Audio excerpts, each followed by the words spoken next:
healthcare team will demand that we need a pharmacist.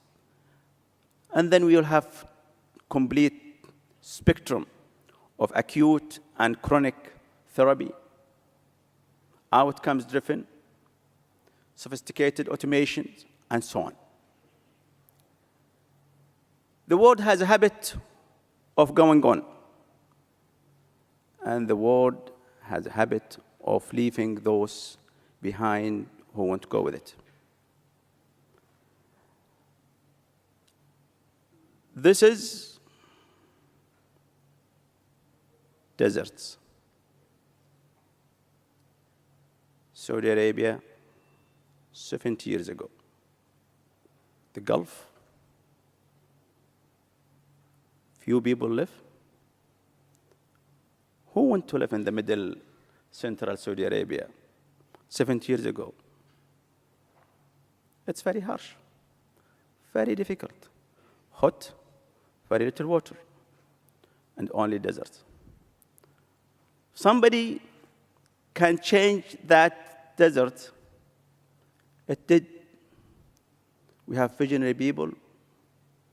He said, if we can get something beneath this desert, we can change this desert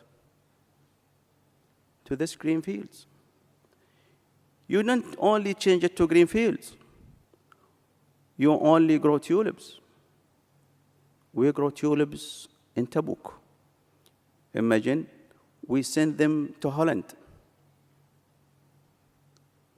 Can you imagine that? 70 years ago? It just shows you how things can happen, even if it looks impossible in your mind. 70 years ago, it became facts today. So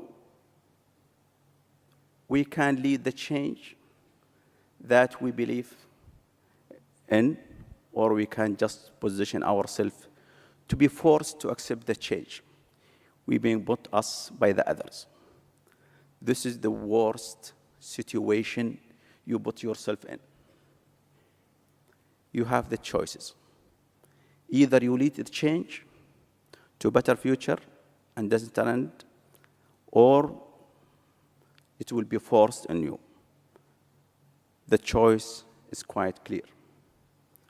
We are going to lead the change as a pharmacist in this country and all the GCC countries and the rest of the world, that we can achieve our goals and our vision and in our leadership. With this, thank you very much for your attention.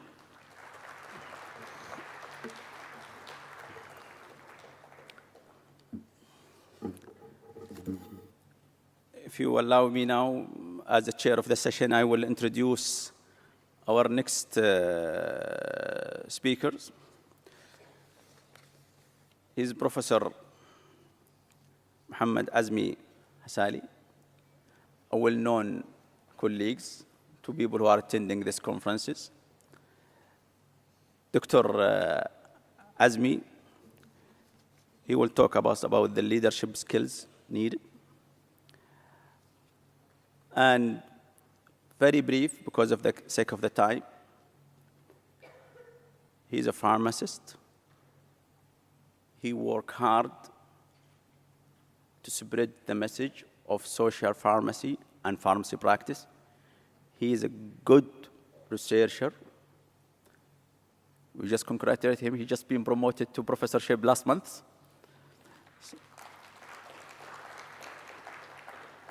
He's a member of so many committees, so many societies, and he is one of the leaders of pharmacy, in particular, in teaching pharmacy practice research. So please welcome Dr. Muhammad Azam for his next presentation.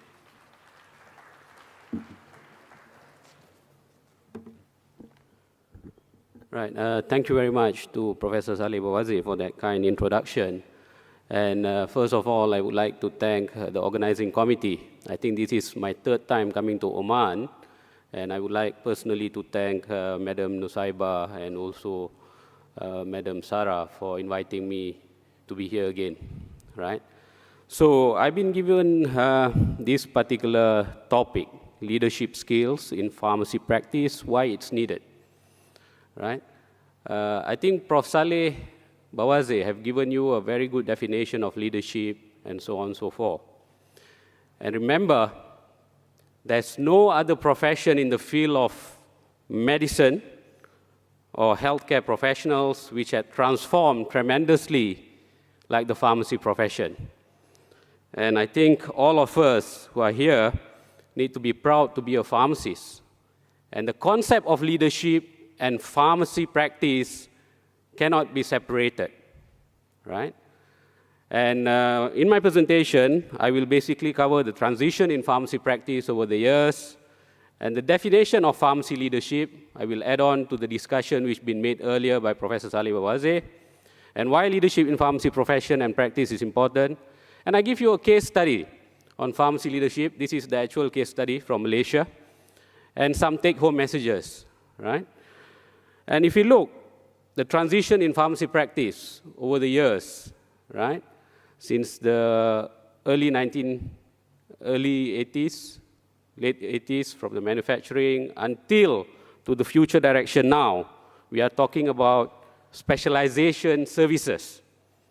And the transformation occurs not in a vacuum, and it occurs over the continuum, basically based on research evidence and so on and so forth, right? And if you look at the future of health system pharmacy, there's a very interesting article which has been published in Annals of Pharmacotherapy in 2012. The key factors outside the health system that will shape this sector of the profession in the coming years, a few of them been highlighted there. The national economy. I come from a country in Southeast Asia, Malaysia, right?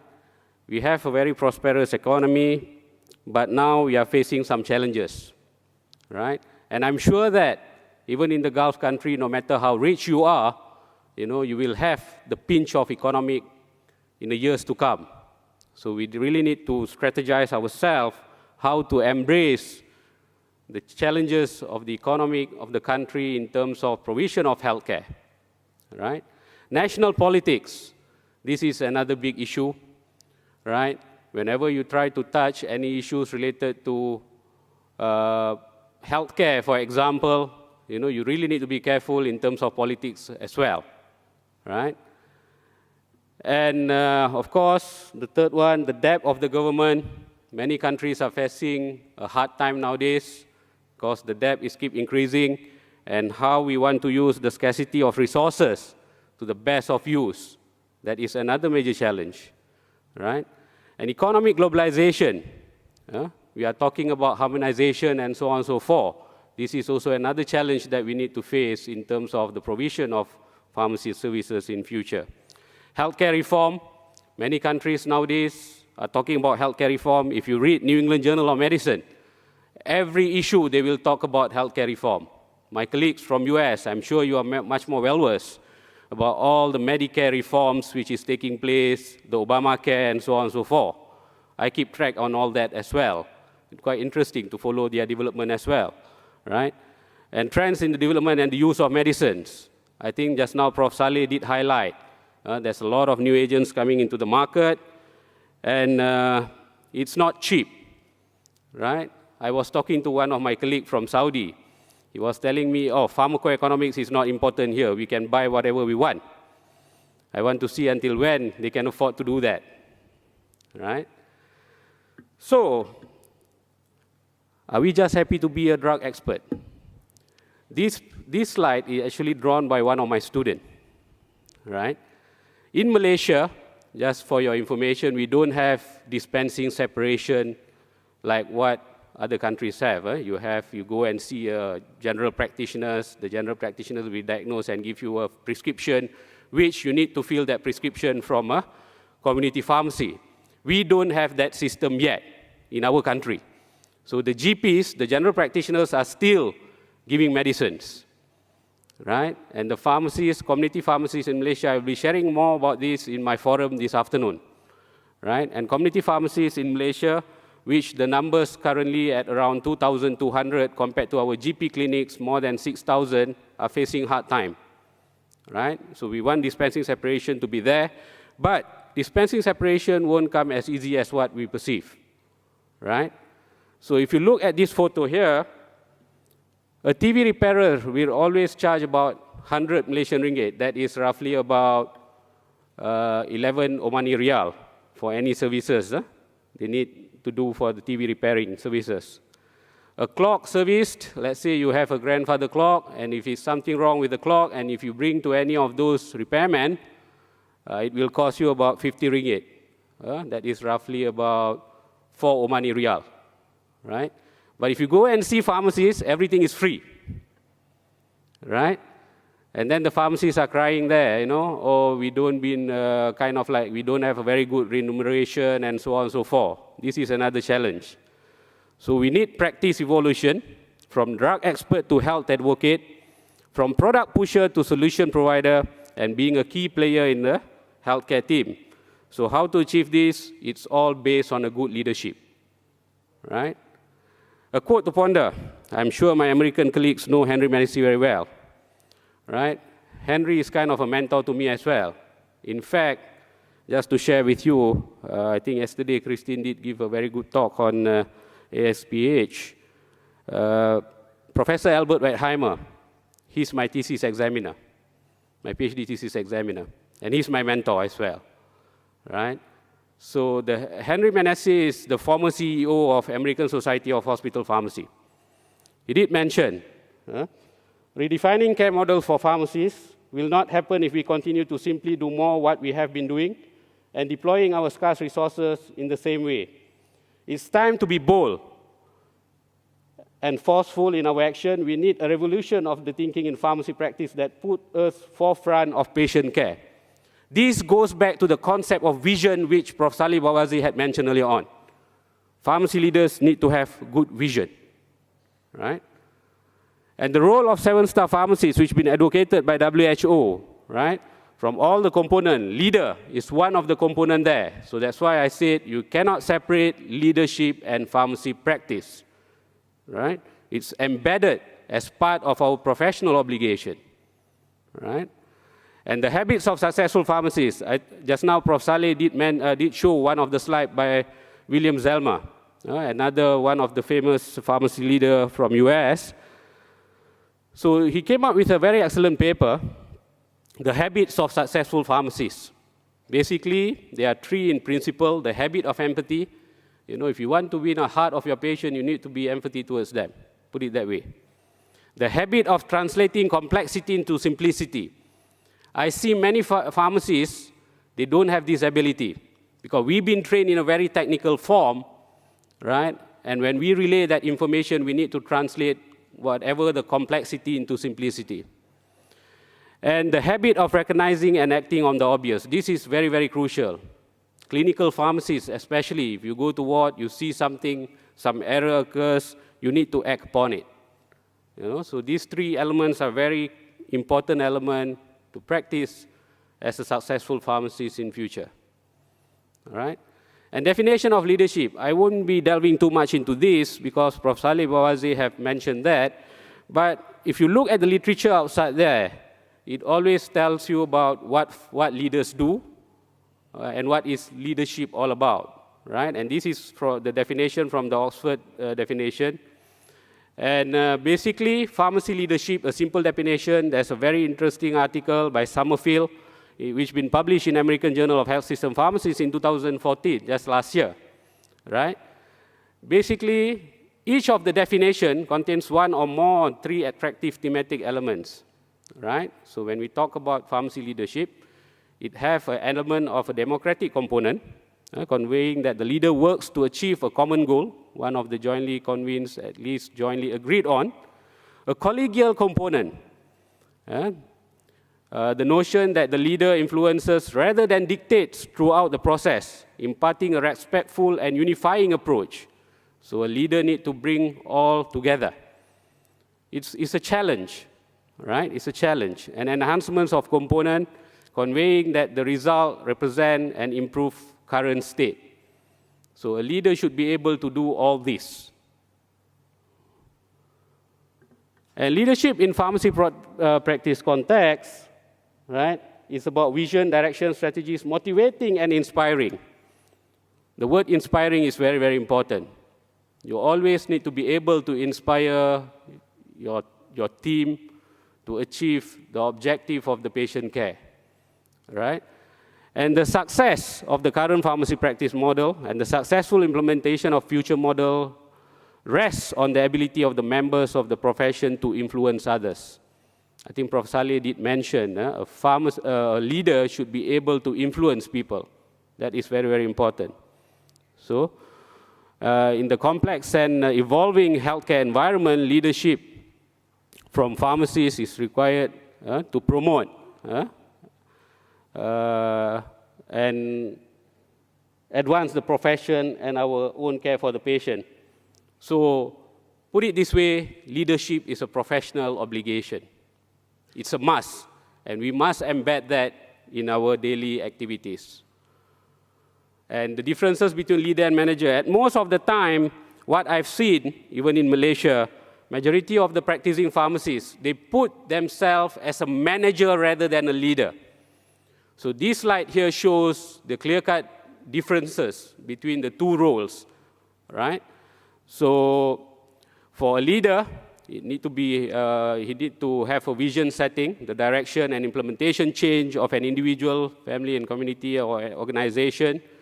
And a leader should be able to do right things, dealing with the effectiveness, providing direction and purposes, focusing on principles, and working at the system level, right? And establishes direction, aligns people's vision, strategy with stakeholders, need motivates and empowers people, and produce change. Always a leader will put himself in front. You don't dictate people from behind, put it that way. Right? Just now, Prof. Saleh shown two of these great leaders' photo. You know, I personally admire Dr. Mahathir Mohamad, who is our former Prime Minister of Malaysia. He is the one who bring our country to what it is now, right? A very visionary leader. And he did mention in one of his famous quotes, if you want to be a leader, you must have ideas. If not, you are simply a follower. And Nelson Mandela, another great leader of all time in South Africa, did mention, it's better to lead from behind and to put others in front, especially when you celebrate victory, when nice things occur. You take front line when there is a danger, then people will appreciate your leadership. That's why at the most of the time, being a leader, you need to put yourself in front. Don't have this blame culture. It's very typical. In Asian mentality, we always blame people for some wrongdoing. Don't do that. I think we need to have a holistic, system-wise thinking. Then only we can be a good leader, right? And traits of a good leader, you need to have a strategic and creative thinking, systems thinking, learn from others. I think I saw the program book. There's an ISMP expert who will be here and talking about the system-based thinking in terms of medication error prevention. That's good. We need to learn from the others, from the engineering part, from the aviation industry, and take all those considerations in improving our own role in future. Big picture and thinking attitude, result orientation, and drive for high performance. Like myself, in research, I have students from 14 different countries undertaking their master's and PhD work at the Department of Social Pharmacy in USM. And I set my own criteria to them. If you don't publish 2 international peer-reviewed journal articles, forget about submitting your thesis for graduation. Right? That is the high-performance kind of thing which I set to them. And you must have commitment. I will come back to the issue of commitment later with one quote. All right? And you must be persistent and have to develop future leaders. This is what is lacking, especially even what I've seen in our current practice in Malaysia. when the old generation is phasing out, we don't have a good succession plan. That is very, very important as well. And a pharmacy leader must be able to provide and purpose to create goals and objectives, generate and sustain trust. This is very, very important. As a leader, if you don't gain the trust from your subordinates, then the problem will be there, right? And foster hope and optimism to generate energy and commitment, and get result to create confidence and creativity, right? Okay, this is the case study which I want to share with you. This is a real case in one of the hospitals from Malaysia, right? A young asthma patient been admitted to ICU and tracheostomy done, right? And currently the doctors have started metered dose inhaler, budesonide for this patient. But how to administer the inhaler? The tracheostomy, there's a tube coming out from here, right?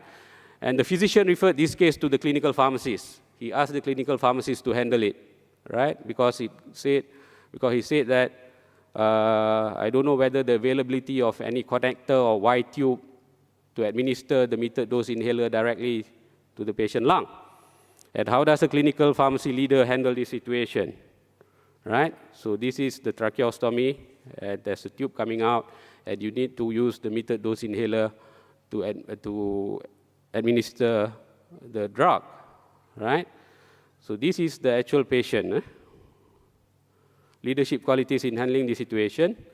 So this is the actual patient, right? So clinical pharmacy managed to find a proper connector. In fact, this connector was not marketed in Malaysia. So what he need to do, he need to contact the company in overseas, right? And we are very lucky because the connector is available in Singapore, which is our neighboring country. So within 42 hours, the connector reached the hospital, right? And MDI was safely administered to the patient. And hospital management agreed to purchase this device. It's called AeroTrack, right? So all this been done by clinical pharmacists. This is one example of a good clinical leadership, right? And this is the team. This is the team. You have Mr. Jaya Rao, who is my ex-student, and he's heading the Malaysian Respiratory Pharmacy Group, right? And the senior physician is Dr. Pau. He's the senior physician. And the best part, in Malaysia, in this hospital setting especially, the physician won't be starting the ward round until the pharmacist, the clinical pharmacist is there. This is basically due to their belief that pharmacists can help to solve some of the patient-related medication problems. That is quite good. They won't start the ward round until the pharmacists come and join them. If not, they won't do the ward round. They will request a pharmacist to be there. So all this happened because of a good clinical leadership, right?